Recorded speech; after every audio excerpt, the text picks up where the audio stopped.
Good morning, boys and girls. Thanks for joining with me in a story time together today. This weekend is Valentine's weekend, so I hope you're having a great Valentine's Day time with your family. You know, I used to think that God only really spoke and revealed himself to the really big, important type people in the world. And especially when I was younger, when I was a kid even, I thought, why on earth would God ever want to have anything to do with somebody little like me? Well, I've grown up a bit and learned an awful lot. Hopefully I've got lots more to learn about God and God's sort of love and his word. And hopefully you'll see some of the beauty and the truth of God revealed in this story that I'm going to read for you today. And it's a story, again, by Max Lucado called Just the Way You Are. A long time ago, in a land much like your own, there was a village, and in the village lived 5 orphans. A lonely family of fatherless children, they had banded together against the cold. One day the king learned of their misfortune and decided to adopt them. He announced that he would be their father and that he would come for them soon. When the children learned that they were getting a new father, and that their father was the king, and that the king was coming for a visit, they went wild with excitement.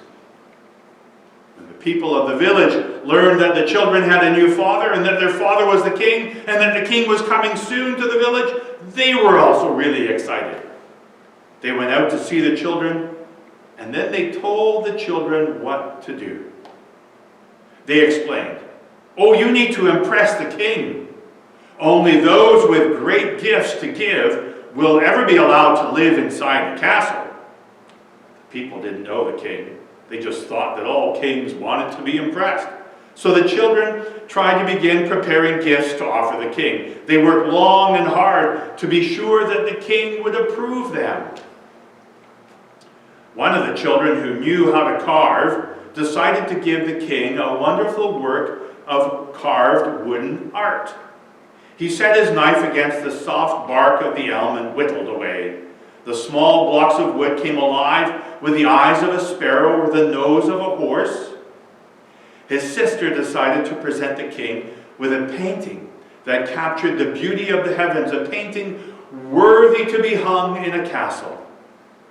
Another sister chose music as her way to impress the king. For long hours she practiced with her voice and her mandolin. Village people would stop at her window and listen as her music took wings and soared through the air. Yet another child set out to turn the king's head with his wisdom. Late hours would find his candle lit and his books open. Geography, math, and chemistry, the breadth of his study was matched only by the depth of his desire to keep learning more and more, and so to hopefully impress the king with all his knowledge. But there was one sister who felt that she didn't have anything to offer. Her hand was clumsy with the knife, her fingers stiff with a paintbrush. When the little girl opened her mouth to sing, the sound was awful. She wasn't much of a reader. She believed she had no talent. So she came to believe that she had no gift to offer the king. All she had was her heart, and her heart was good. She spent her time at the city gates watching the people come and go. She would earn pennies to buy food for her brothers and sisters by grooming people's horses or feeding their animals. She was like a simple stable girl, but she had a great heart. She knew the beggars by name, and she took time to pet each dog. She welcomed home the travelers to the village and greeted the strangers. "How was your journey?" she would ask. "Tell me what you learned on your visit. How is your husband? Do you enjoy your new work?" She was full of questions for people because her heart was so big and she cared about people. They were all the same to her. Didn't matter, beggars or rich. She cared for all of them just the way they were. But since the little girl thought she had no talent, no gift, she was afraid that the king would be disappointed and really wouldn't want her in his family. She remembered the villagers' advice and set her mind about the task of making a gift for the king. So she picked up a small knife and went to her brother, the carver. "Could you please teach me how to carve?" she asked. "Sorry," the young craftsman responded without even looking up. "I've so much work to do, I haven't time for you. The king's coming, you know." The girl put away her knife and picked up a paintbrush. And she went to her sister, the artist. She found her sister on the hill painting a sunset with a canvas, or on a canvas. "You paint so beautifully," said her little sister, who had no gift but a big heart. "I know," the painter answered. "Could you share your gift with me? Teach me how to paint?" "Not now," the sister responded with her eyes on her palette of paint. "The king is coming, you know." The girl with no gift then remembered her other sister, the one with the song. "Maybe she'll help me," she said. When she arrived at that sister's house, she found a crowd of people waiting to listen to her sister sing. "Sister," she called, "Sister, I've come to listen and to learn." But her sister couldn't hear. The noise of the applause was so loud. So with a heavy heart, the girl turned and walked away. And then she remembered her other brother. So she took a book with small words in big letters and went to see him. "I have nothing to give to the king," she said to him. "Could you please teach me how to read, so I might be able to show him my wisdom?" The young sage-to-be didn't speak. He was deeply lost in thought. The child with no gift spoke up again. "Could you please help me? I have no talent." "Go away," said this young scholar, scarcely moving his eyes away from the page of written words. "Can't you see? I'm preparing myself for the coming of the king." So the girl went away sadly. She had nothing to give, she believed. She returned to her place at the city gates and took up her task of caring for people's animals. After several days, a man in merchant's clothes came to the small town. And he asked the girl, "Can you feed my donkey?" The orphan jumped to her feet and looked into the brown face of the one who looked like he'd traveled far. His skin was leathery from the sun, his eyes were deep and sparkly. His kind smile warmed the girl's heart. "That I can," she answered eagerly, leading the animal to the trough. "Trust him to me. When you return, he'll be groomed and fed." "Tell me," she asked, as the donkey drank, "have you come here to stay?" "Well, only for a while. I'm looking for someone." "Oh, are you weary from your journey?" she asked. "Ah, I am. Would you like to sit down here and rest a little while?" The girl motioned to a bench near the wall, so the tall man sat on the bench, leaned against the wall, closed his eyes, and fell asleep. After a little while, he awoke and found the girl sitting at his feet, watching his face. She was embarrassed that he caught her staring, so she turned away. "Have you been sitting there long?" he asked. "Yes." "What do you seek?" "Nothing," the little girl replied.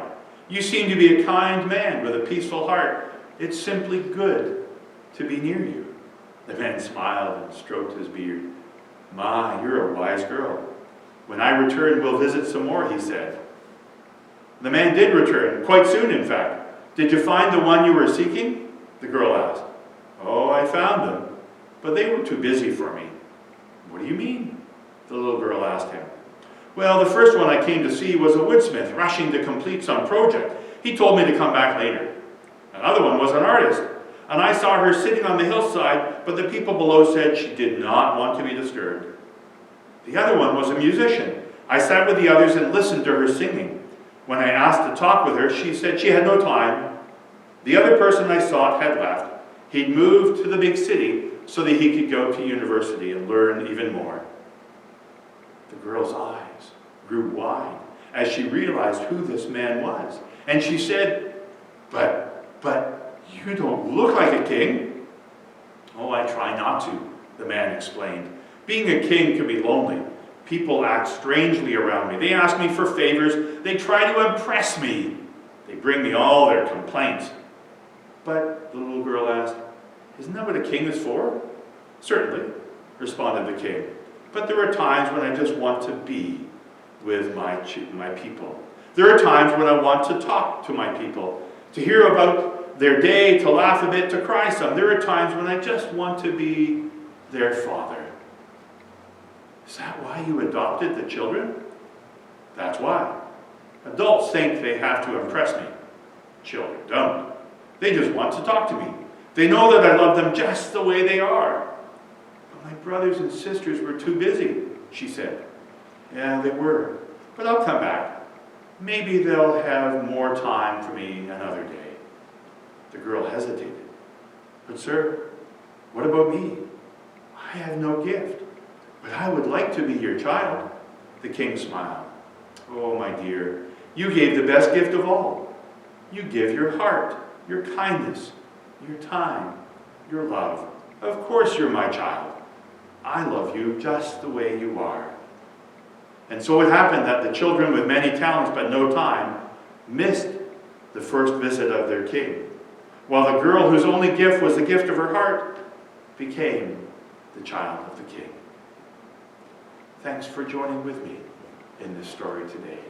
May the Lord's peace be with you.